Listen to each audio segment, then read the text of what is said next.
Hello everyone, welcome to my channel. இன்றைக்கி நம்ம பார்க்க போகிற ஒரு ரெசிபி என்னென்னு பார்த்தீங்கன்னா, சூப்பர் ரிச் டேஸ்ட் உள்ள பிரியோஷ் பிரெட் ரெசிபி. சும்மா ஸ்லைஸ் பண்ணி சாப்பிட்டா அப்படியே அதோட பட்டரி டேஸ்ட்டில் மெய் மறந்து போயிடுவீங்க பார்த்துக்கோங்க. இந்த பிரெட்டை நீங்கள் உங்கள் ஃபேமிலிக்கு செஞ்சு கொடுத்தாலும் சரி, இல்லை உங்கள் மெனுவில் ஆட் பண்ணி உங்கள் கஸ்டமர்ஸ்க்கு செஞ்சு கொடுத்தாலும் சரி, கண்டிப்பாக நார்மலாக வெளியில் வாங்குற பிரெட்டை விட உங்ககிட்ட தான் ரிப்பீட் மோடில் இந்த பிரெட்டை வந்து செஞ்சு கேட்பாங்க. அவ்வளோ சூப்பராக இருக்கும். So without any further delay வாங்க வீடியோக்குள்ளே போகலாம். இந்த மெஷர்மெண்ட் யூஸ் பண்ணி நம்ம செய்யக்கூடிய இந்த ரெசிபியில் நம்மளுக்கு ஒரு 1/2 kg லோஃப் கிடைக்கும். ஸோ அதுக்கு வந்து ஃபஸ்ட்டு நம்ம ஒரு பவுலில் லூக்வாமான பால், அதாவது மிதமான சூடில் உள்ள பால் வந்து 45 கிராம்ஸ் எடுத்துக்கலாம். இப்போ இதோட 4 முட்டை, 4 டீஸ்பூன் ஆஃப் சுகர், அப்புறம் 1.5 டீஸ்பூன் ஆஃப் ஈஸ்ட்டும் சேர்த்துக்கலாம். ஈஸ்ட் வந்து கமர்ஷியலாக கிடைக்கக்கூடிய இன்ஸ்டன்ட் ட்ரை ஈஸ்ட் நான் யூஸ் பண்ணியிருக்கேன். இது வந்து கமர்ஷியலாக கிடைக்கக்கூடிய ஒரு ஈஸ்ட்டு. நீங்கள் வந்து கமர்ஷியல் ஈஸ்ட் வந்து யூஸ் பண்ணுறீங்கன்னா பேக்கேஜ் வந்து நீங்கள் ஓப்பன் பண்ண டேட்லேருந்து 1 or 2 monthsக்குள்ளே யூஸ் பண்ணி முடிச்சிடணும். அப்போ தான் அது ஃப்ரெஷ்ஷாக இருக்கும். அதுக்கு மேலே நீங்கள் ஸ்டோர் பண்ணிங்கன்னா அது ஃப்ரெஷ்ஷாக இருக்காது. ஈஸ்ட் வந்து ஃப்ரெஷ்ஷாக இல்லைன்னா பிரெட் ரேசிங்கில் வந்து நம்மளுக்கு நிறைய ப்ராப்ளம்ஸ் வரும். ஸோ ஒரு வேளை வந்து நீங்கள் அடிக்கடி பிரெட் வந்து செய்யக்கூடிய பர்சன் இல்லைன்னா வெளியில் 50 or 20 கிராம்ஸுக்கு கிடைக்கக்கூடிய ஆக்டிவ் ட்ரை ஈஸ்ட்டே நீங்கள் யூஸ் பண்ணுங்கள். அப்படி நீங்கள் வந்து பிரெட் வந்து ஜாஸ்தி செய்யக்கூடிய பர்சனாக இருந்தீங்கன்னா இந்த மாதிரி கமர்ஷியல் ஈஸ்ட் வந்து 500 கிராம்ஸில் கிடைக்கும். இதை வந்து நீங்கள் வாங்கி யூஸ் பண்ணலாம். பட் 1 or 2 monthsக்குள்ளே யூஸ் பண்ணி முடிக்கணும். என்ன தான் வந்து பின்னாடி வந்து எக்ஸ்பைரி டேட் வந்து 2 yearsக்கு வந்து எழுதியிருந்தாலும் நம்ம பேக்கேஜை ஓப்பன் பண்ண நாளில் இருந்து 2 months தான் நீங்கள் கணக்கு வச்சுக்கணும். அப்போ வரைக்கும் தான் இது வந்து ஃப்ரெஷ்ஷாக இருக்கும். அப்படி இல்லாமல் நீங்கள் பாட்டுக்கு மாதக்கணக்காக அதை வச்சு நீங்கள் ஸ்டோர் பண்ணிங்கன்னா பிரெட்டாக இருக்கட்டும் இல்லை டோனட்ஸாக இருக்கட்டும் எல்லாமே ஹார்டாகும். ஸோ அதனால் கண்டிப்பாக ஃப்ரெஷ்ஷானது மட்டுமே யூஸ் பண்ணுங்கள். இப்போ இந்த இன்க்ரீடியன்ஸ் எல்லாத்தையும் மிக்ஸ் பண்ணதுக்கப்புறமா நம்ம இதில் வந்து 375 கிராம்ஸ் மைதா வந்து சேர்த்துக்க போகிறோம். இது வந்து நான் 2 பேட்சாக கொஞ்சம் கொஞ்சமாக மிக்ஸ் பண்ணி தான் சேர்த்துக்க போகிறேன்.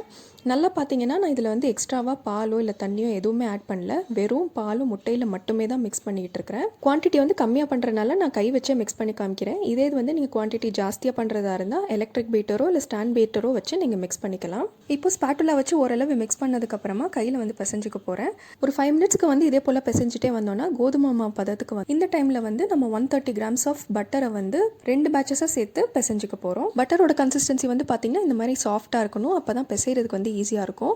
அது போக நான் யூஸ் பண்ணியிருக்கிற பட்டர் வந்து சால்டட் பட்டர். அதனால தான் நான் வந்து ஸ்டார்டிங்கில் வந்து சால்ட் போடலை. நீங்கள் ஒரு வேளை அன்சால்டட் பட்டர் யூஸ் பண்ணுறீங்கன்னா மைதா மாவு போட்டதுக்கப்புறமா சால்ட் ஆட் பண்ணிக்கோங்க.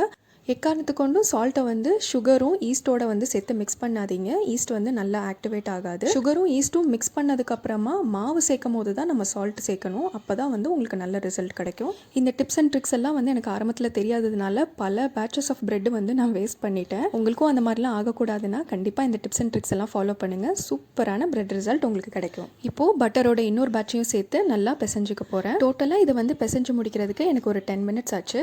10 minutesங்கிறது வந்து ரொம்ப லாங் டைம் ஆகும். இல்லை வந்து நம்ம ஜாஸ்தி மெனக்கடுற மாதிரி தான் உங்களுக்கு தெரியும். பட் எண்ட் ரிசல்ட் பார்க்கும்போது உங்களுக்கு இதெல்லாம் ஒர்த் இட்னு தான் தோணும். அப்படியே உங்ககிட்ட எலக்ட்ரிக் பீட்டர் இருந்துச்சுன்னா இதே ப்ராசஸை நீங்கள் எலக்ட்ரிக் பீட்டர் வச்சு கூட பண்ணலாம். பட் கை வச்சு பண்ணும்போது இன்னும் சூப்பரான ரிசல்ட் நம்மளுக்கு கிடைக்கும்.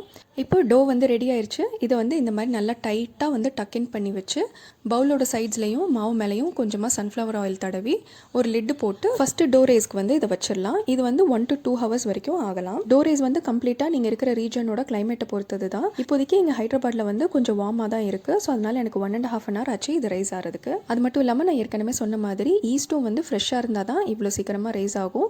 இதே இது வந்து நீங்கள் ஃப்ரெஷ்ஷானதை யூஸ் பண்ணலைன்னா 4 hours ஆனால் கூட வந்து ரைஸ் ஆகாது. பாருங்கள், நல்லா ரைஸ் ஆயிடுச்சு. இப்போ இது வந்து இன்னொரு தடவை இந்த மாதிரி நல்லா பிசைஞ்சு விட்டுட்டு மறுபடியும் நல்லா டைட்டாக டக்கின் பண்ணி அதே பவுலில் வந்து வச்சுருங்க.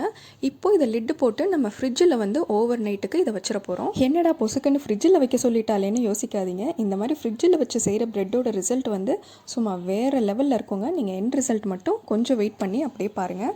இப்போ வந்து இதை ஓவர் நைட் வச்சதுக்கப்புறமா நான் வெளியில் எடுத்திருக்கேன் பாருங்கள். டோவோட கன்சிஸ்டன்சி இந்த மாதிரி தான் இருக்கும். இப்போ இதை பிரெய்டட் பேட்டர்னில் இதை வந்து செஞ்சு நம்ம டின்னில் வைக்க போகிறோம்.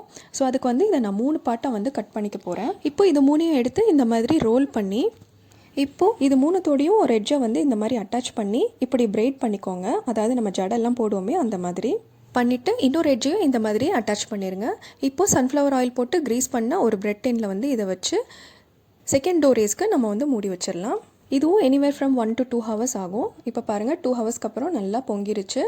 இப்போது இது மேலே வந்து நம்ம எக் வாஷிங் வந்து சேர்த்துக்க போகிறோம். எக் வாஷிங்க்கு வந்து கொஞ்சமாக பாலில் முட்டையோட மஞ்சக்கருவை வந்து ஆட் பண்ணி நல்லா மிக்ஸ் பண்ணிக்கோங்க. மிக்ஸ் பண்ணதுக்கப்புறமா இதை அப்படியே ப்ரெட் மேலே அப்ளை பண்ணிக்கோங்க.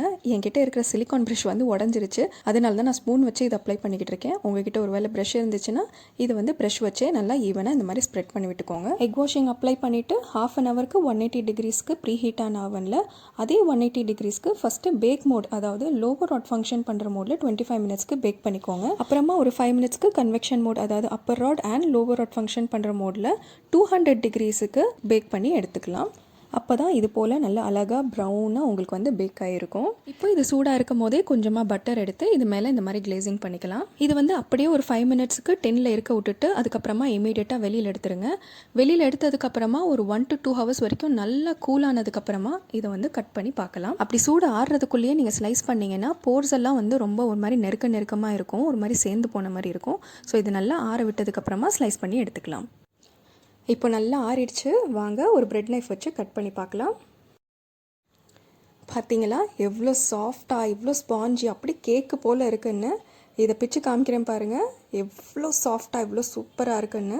கண்டிப்பாக நீங்களும் இந்த ரெசிபி ட்ரை பண்ணி பாருங்கள் ஃப்ரெண்ட்ஸ், சூப்பராக இருக்கும். இது அப்படியே வெறும் வாயிலையும் சாப்பிட்றதுக்கு நல்லாயிருக்கும். இதே இதை வந்து நீங்கள் ஃப்ரெஞ்ச் டோஸ்ட்டாக நீங்கள் பண்ணி சாப்பிட்டீங்கனாலும் அட்டகாசமாக ஹெவன்லியான ஒரு டேஸ்ட் இருக்கும். ஸோ கண்டிப்பாக செஞ்சு பார்த்துட்டு எப்படி இருந்ததுன்னு கமெண்ட்டில் சொல்லுங்கள். இந்த ½ kg லோஃபை நம்ம 200 ருபீஸ்லேருந்து 250 ருபீஸ் வரைக்கும் செல் பண்ணலாங்க. So that's all for today friends. கண்டிப்பாக இந்த வீடியோ உங்களுக்கு யூஸ்ஃபுல்லாகவும் இன்ஃபர்மேட்டிவாக இருந்திருக்கும் நம்புறேன். மறக்காமல் லைக் பண்ணுங்கள், கமெண்ட் பண்ணுங்கள், ஷேர் பண்ணுங்கள். Bye bye.